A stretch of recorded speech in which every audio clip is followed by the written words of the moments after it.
নমস্কার বন্ধুরা, online edu study পয়েন্টে সবাইকে স্বাগত জানাচ্ছি।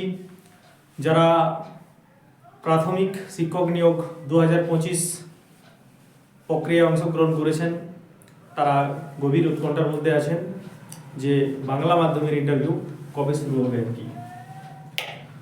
তো আপনারা জানেন যে গত ডিসেম্বরে দুদিন মাত্র ইন্টারভিউ হয়েছে, 30-31 তারিখ, এবং তার এক সপ্তাহ পরে বাংলা মাধ্যমের ইন্টারভিউ শুরু হওয়ার কথা ছিল, অর্থাৎ সেকেন্ড পেজ, কিন্তু কোনো নোটিফিকেশান আসেনি এবং ইন্টারভিউ শুরু হয়নি।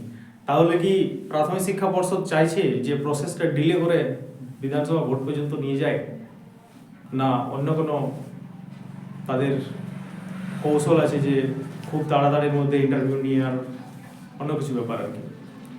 তো যেগুলো আমরা বিভিন্ন সংবাদ মাধ্যমে দেখছি, বারবার করে চলে আসছে যে অত্যাধুনিক পদ্ধতির মাধ্যমে শব্দ নিরোধক যন্ত্র বসিয়ে এমন একটা আধুনিক ইন্টারভিউ কক্ষ তৈরি করা হচ্ছে যেখানে একদিনে 2500 প্রার্থী ইন্টারভিউ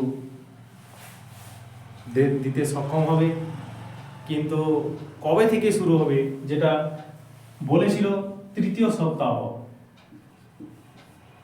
সপ্তাহ বলেছিল যে জানুয়ারির তৃতীয় সপ্তাহ থেকে বাংলা মাধ্যমের ইন্টারভিউ শুরু হবে, কিন্তু আজ হয়ে গেল কত তারিখ? আজ 14 তারিখ। তো যদি থার্ড উইকে ইন্টারভিউ শুরু করে 21 তারিখের মধ্যে যদি ইন্টারভিউ শুরু হয়, তাহলে মাত্র সময় আর কদিন আছে? আর 3 দিন। কারণ একটা প্রার্থীর ইন্টারভিউ নিতে গেলে কমপক্ষে তাকে 5 দিন আগে জানাতে হবে। তাহলে আর সময় কথা? আজকে তো হয়ে গেল বুধবার 14 তারিখ, বুধ, বৃহস্পতি, শুক্র, এই 3 দিনের মধ্যে নোটিশ আসার খুব বেশি চান্স আছে যদি থার্ড উইকে তৃতীয় সপ্তাহে ইন্টারভিউ শুরু করতে চায় প্রাথমিক শিক্ষা পর্ষদ, নতুবা কিন্তু সম্ভব নয় আর কি।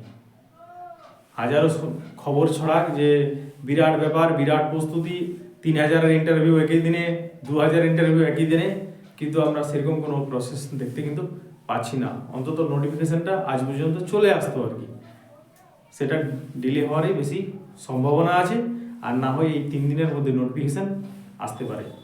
তো যারা আবেদন করেছেন আর কি ইন্টারভিউর জন্য বাংলা মাধ্যমে, তারা কিন্তু বিভ্রান্ত হবে না, ইন্টারভিউ কিন্তু হবেই আর কি। দেরি হতে পারে কিন্তু ইন্টারভিউ হবে আর কি। প্রস্তুতি যেমন চালাচ্ছেন চালিয়ে যান, মন খারাপ না করে। আপনার কাজ আপনি করুন, পর্ষদের যখন ডাকার তখন ঠিক ডাকবে।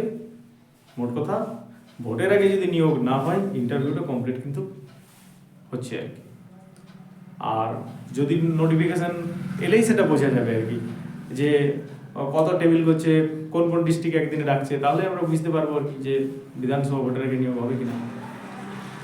ঠিক আছে, তো দেখা যাক কি করছে। ততক্ষণ সবাই প্রস্তুতি চালিয়ে যান, এই 3 দিন ওয়েট করুন। মোটামুটি শুক্রবার পর্যন্ত নোটিফিকেশন আসার খুব সম্ভাবনা আছে। ঠিক আছে, থ্যাংক ইউ সো মাচ।